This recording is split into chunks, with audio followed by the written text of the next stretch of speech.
सिंधु घाटी की सभ्यता।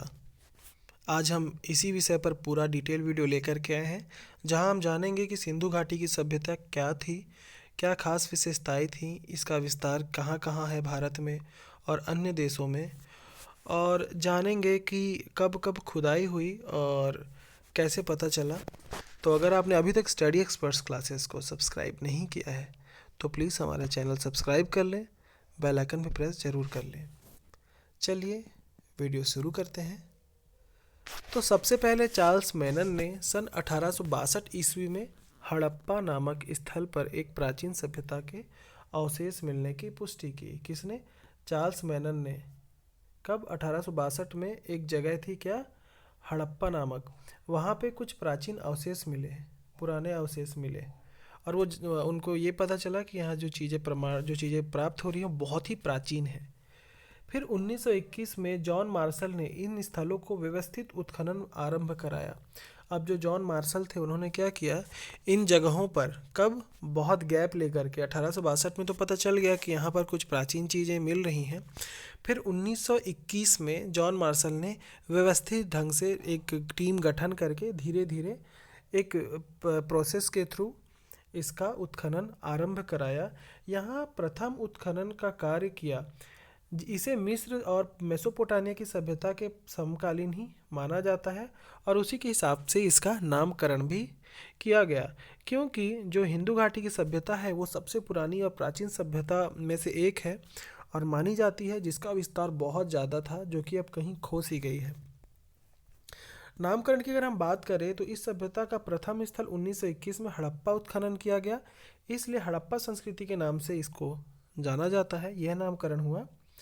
और आरंभिक उत्खनन सिंधु नदी के पास हुआ, इसलिए इसे मार्शल द्वारा सिंधु घाटी सभ्यता भी कहा गया। भौगोलिक क्षेत्र की अगर हम बात करें तो ये अफगानिस्तान के पूर्वी भाग से लेके पाकिस्तान के पूरे पाकिस्तान में, और भारत के उत्तर पश्चिम भाग के गुजरात, महाराष्ट्र, राजस्थान, हरियाणा, उत्तर प्रदेश, पंजाब और जम्मू कश्मीर एवं लद्दाख तक फैला हुआ है। विस्तार की बात करें तो त्रिभुजाकार क्षेत्र में लगभग 13 लाख वर्ग किलोमीटर तक यह फैला हुआ क्षेत्र है। समकालीन से मिस्र या सुमेरियन सभ्यता से अधिक क्षेत्र में यह फैली थी। ऊपर की अगर भारत में हम बात करें तो मांडा यानी जम्मू एंड कश्मीर, पश्चिम की अगर बात करें तो सुतकांगेडोर बालूचिस्तान में, और आप आलिमगीरपुर उत्तर प्रदेश, और दक्षिण में अगर बात करें इसका क्षेत्र तो दैमाबाद महाराष्ट्र तक फैला हुआ है।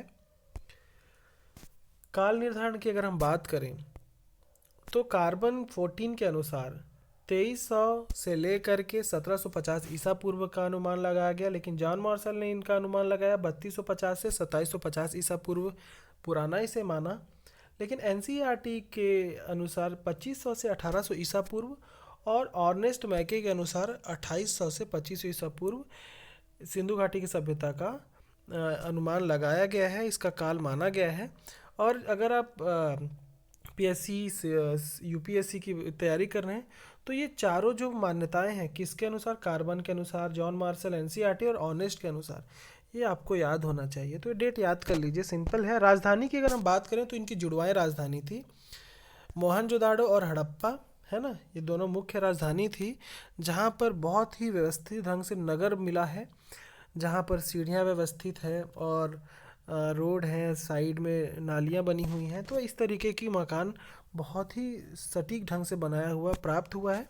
बहुत पुरानी सभ्यता होते हुए भी कितनी हाईटेक थी वो उस समय पे, ये हमें समझ में आता है कि उनके पास कितना ज्ञान था। चलिए आगे देखते हैं। हड़प्पा की अगर हम बात करें तो इसकी खोज करता है 1921 में जॉन मार्शल के समय में राय बहादुर दयाराम साहनी द्वारा, है ना। कब? 1921 में ही किसने किया था? राय बहादुर दयाराम साहनी द्वारा किया गया, है ना। 1921 में जब मार्शल ने इसकी खुदाई करवाने का स्टार्ट किया तो खोज किसके द्वारा किया गया? दयाराम साहनी जी के द्वारा।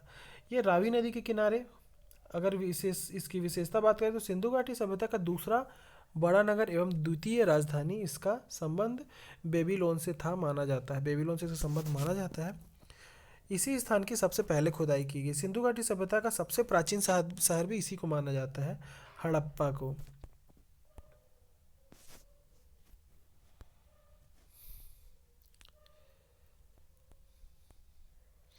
मोहनजोदड़ो को हम जानेंगे। मोहनजोदड़ो की खोज हुई थी 1922 में। राखल दास बनर्जी, याद रखिएगा, राखल दास बनर्जी ने मोहनजोदड़ो की खोज की। हड़प्पा सभ्यता की राजधानी व सबसे बड़ा नगर इसे सिंध का बाग या व नखलिस्तान भी कहते हैं, है ना। ये इम्पोर्टेंट है, ये पूछा जाता है कि सिंध का बाग व नखलिस्तान किसे कहते हैं, तो मोहनजोदड़ो को। ठीक है, याद रखेंगे। इस पर एक मूवी भी आई थी ऋतिक रोशन की, ठीक है, और हीरोइन शायद एवलिन थी। अगर हम नदी की बात करें, सिंधु नदी, अगर सामग्री की बात करें तो यहाँ पर बृहत स्नानागार तत्कालीन विश्व का आश्चर्यजनक निर्माण माना जाता है। उसके बाद हम चन्हुदाड़ो, ठीक है, चन्हुदाड़ो की खोजकर्ता गोपाल मजूमदार जी ने 1931 में की थी। स्थिति की अगर बात करें, सिंधु नदी के तट पर सिंध प्रांत पाकिस्तान में यह स्थित है। प्राप्त जो सामग्री यहाँ पर से गुड़िया, मानका निर्माण के कारखानों के अवशेष मिले, मनका निर्माण। ठीक है, अगला है लोथल।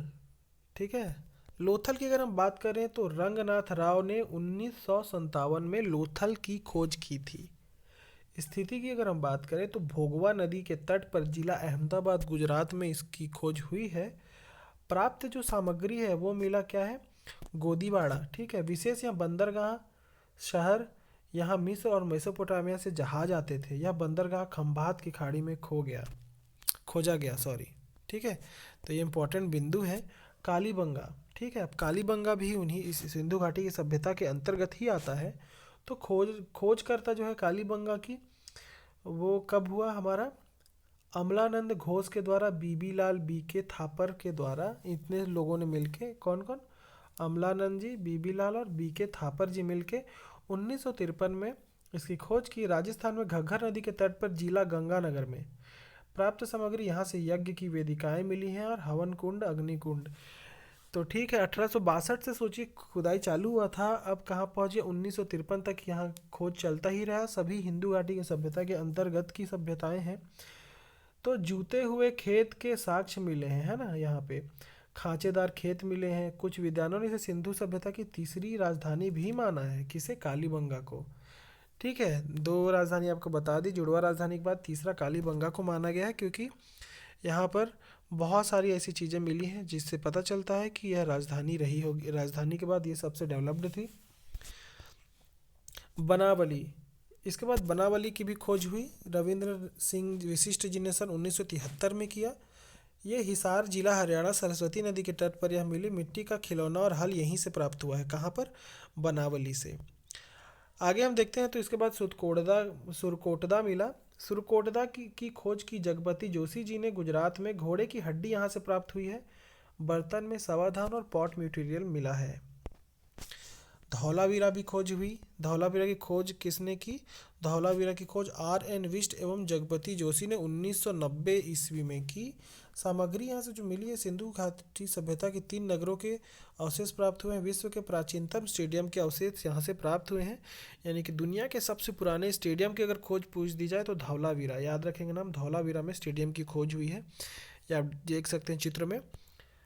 तो अब इसके बाद है दैमाबाद। दैमाबाद की खोज बीपी बोकार्दिकार ने की। बीपी बोकार्दिकार ने 1958 से 1959 के बीच यहाँ पर तांबे का रथ प्राप्त हुआ। ये डायग्राम है, ठीक है, दैमाबाद। और इसके बाद है, अगर हम बात करें नगर योजनाओं की, तो इस सभ्यता के जो लोग हैं वो टाउन प्लानिंग और मकानों के निर्माण में कार्य करते थे, और इस कार्य के लिए ये जाने जाते थे। एक दूसरे को समकोण पर काटती हुई ईंटों की पक्की सड़कें हैं, समकोण पर काटती हुई, यानी कि एक दूसरे को क्रॉस करती हुई। नगर के सभी और परकोटे बने हुए थे। नगर में सभी मकान एक जैसे थे, किंतु निचले शहर के मकानों में विभिन्नता पाई गई है, यानी कि यहाँ क्लास का सिस्टम था। ठीक है, अच्छी जल निकासी प्रणाली मौजूद था। यह जल पद्धति ग्रिड सिस्टम पर आधारित था। सोचिए कितनी अच्छी टेक्नोलॉजी वो लोग यूज़ करते थे, जहाँ पर घर तो एक जैसे थे लेकिन निचले के घर अलग तरीके से। पानी निकासी का अच्छा मौजूद प्रणाली अच्छी थी, ग्रिड सिस्टम पर आधारित था। यहाँ की सड़कें पक्की व प्राचीर एक दूसरे को 90 अंश पर काटती थी, 90 डिग्री पर। भवन निर्माण पे गुणवत्ता युक्त ईंटों का प्रयोग किया जाता था। जब इसकी क्वालिटी अच्छी होती थी उन्हीं ईंटों से घर बनाया जाता था। प्रायः ऊपर भाग पर स्नानागार एवं महल बनाए जाते थे। नोट: सिंधु सभ्यता ईजियन सभ्यता के समकालीन नहीं थी। ये नोट दिया हुआ है, ध्यान रखेंगे। ठीक है, ये अलग सभ्यता थी, अलग कालीन है। लिपि या लिपि मुख्यतः भावात्मक चित्र व चित्रात्मक थी। अन्य साक्ष्य अक्षरात्मक हैं। सिंधु घाटी सभ्यता की लिपि के चित्रों और तस्वीरों से व्यक्त किया जाता था उस समय में। विशेषता अगर बात करें, विश्व में सर्वप्रथम कपास के उत्पादन का श्रेय भी सिंधु घाटी सभ्यता के लोगों को है, जिसके कारण यूनानी ने सिडोन की सभ्यता तथा मेसोपोटामिया के लोग मेलुहा कहकर संबोधित करते, जो उनके लेखों से पता चला है। सिंधु घाटी सभ्यता के अधिकांश मुद्राओं में यूनिकॉर्न पशु रेखांकित किया गया है। ज्ञात नहीं था कौन कौन सी धातु? लोहा नहीं था, लोहा धातु ज्ञात नहीं था। और फसल में धान और तंबाकू, ये बिल्कुल इनकी ज्ञात खोज नहीं थी, उनको ज्ञान नहीं था इसका। और क्या ज्ञात था? नृत्य का, पासे का और हाथी का इनको पता था। आयातित वस्तुएं जो बाहर से मंगाते थे, तो सबसे पहले सोना कहाँ से? अफगानिस्तान, फारस, दक्षिण भारत से, कर्नाटक से। ठीक है, और चांदी भी इनके पास था। ईरान, मेसोपोटामिया और अफगानिस्तान से चांदी मंगाते थे। और तांबे भी ये खेतड़ी राजस्थान और बलूचिस्तान से मंगाते थे। तो काफ़ी सारी धातुओं का इनको ज्ञान था। ठीक है, साक्ष्य नृत्य, पासे और हाथी का मिला हुआ है। नोट: अंतरजी खेड़ा हड़प्पा सभ्यता से संबंधित स्थल नहीं है। तो उम्मीद है वीडियो आपको भले ही छोटी थी पर महत्वपूर्ण थी। अगर आपको कहीं डाउट है तो पॉज करके आप वीडियो देख करके फिर से देख सकते हैं। ऐसे और भी वीडियोस के लिंक हम अपने इस डिस्क्रिप्शन में दे देंगे।